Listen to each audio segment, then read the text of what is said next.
Our guest is the leading contender for the Republican Party nomination, Herman Cain. Thanks for being with us, Mr. Cain. I know you're on a tight schedule, so I appreciate that.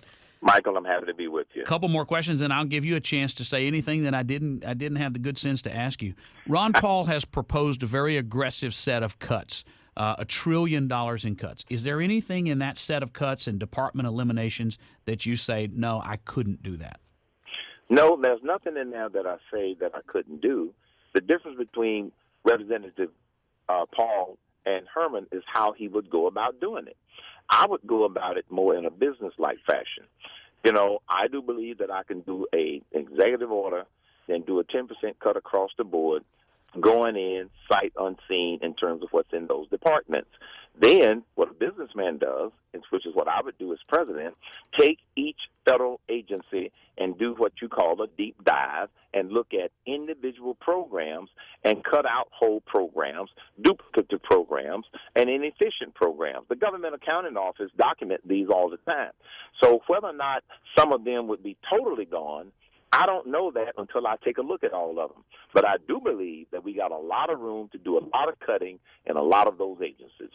Herman Cain is our guest. Rick Perry had an issue that blew up on him. It was a Washington Post reporter wrote the story of Iraq. We don't know what happened. We don't know that much about the story. But the very weekend, you were asked for your comment, and the story was just breaking, and you said that Rick Perry was insensitive. The next day, you seemed to pull back from that. What is your position now? I'm not sure which specific comment you referred to, Michael. Forgive me when I said Perry was insensitive. With regard to Iraq with a reference. You used the N-word, I won't. You said, let's just get it out there. Not Iraq. You mean the rock. Iraq, yes. Not the country we're leaving, but the rock with the painting on it. Now I know which rock you're talking about. Not Iraq, you're talking about the rock. You know, these racial matters, we have to be very careful how we say these things. It was a very clipped language. Let me say this. I said that if Governor Perry knew that terminology with the N implication was in it, that was insensitive. Then I went on to say, I don't believe that represents how Governor Perry feels about black people.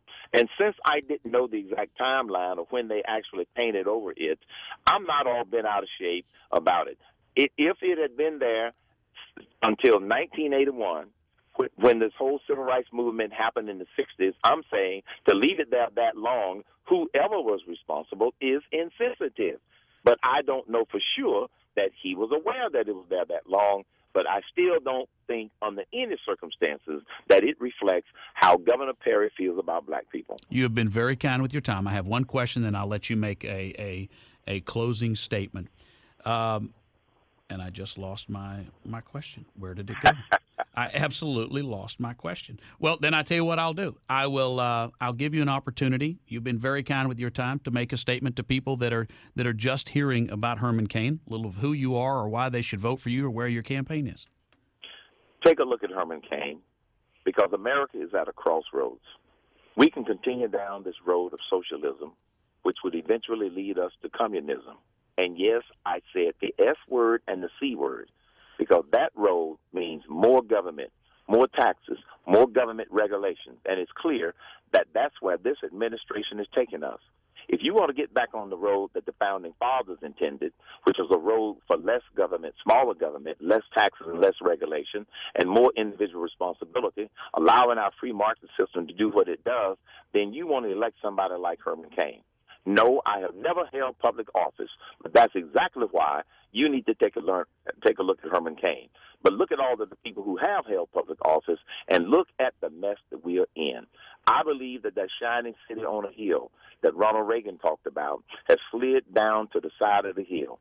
And the American people are saying loud and clear, they want that shining city on a hill to go back to the top of the hill where it belongs. And in order to do that, it's going to take a different type of leadership.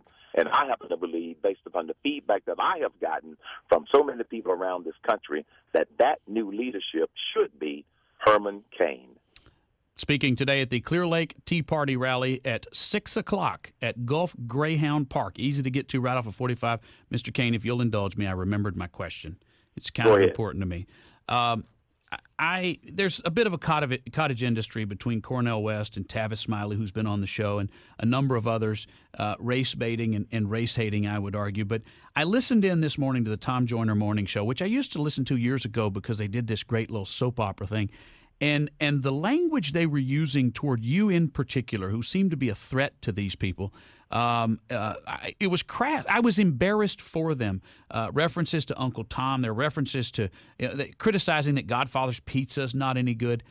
When you hear this, are you a threat to these people? And how does it, as an individual, make you feel that people seem that some blacks seem to be attacking you for the very reason that I would argue you are a threat to them? When I hear that kind of rhetoric, Michael, it really amuses me because it's an indication that they are desperate, and the only tactic that they have is name-calling to try and intimidate me into coming back on the plantation, which means don't think for yourself.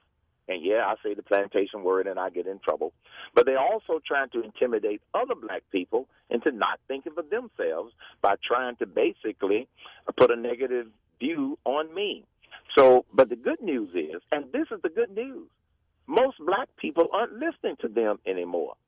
Their rhetoric is becoming more and more irrelevant, and I see it and hear it every day. So whereas that's their only tactic, I don't let it distract me. And it certainly doesn't change what I believe or what I am doing. It is a sign of desperation on their part to try and be relevant when I am making the solutions to problems very relevant in what's going on. Speaking to the Clear Lake Tea Party rally today at 6 o'clock at Gulf Greyhound Park. Thank you very much for giving us so much of your time. I always enjoy it, Michael. Thank you. The Michael Berry Show.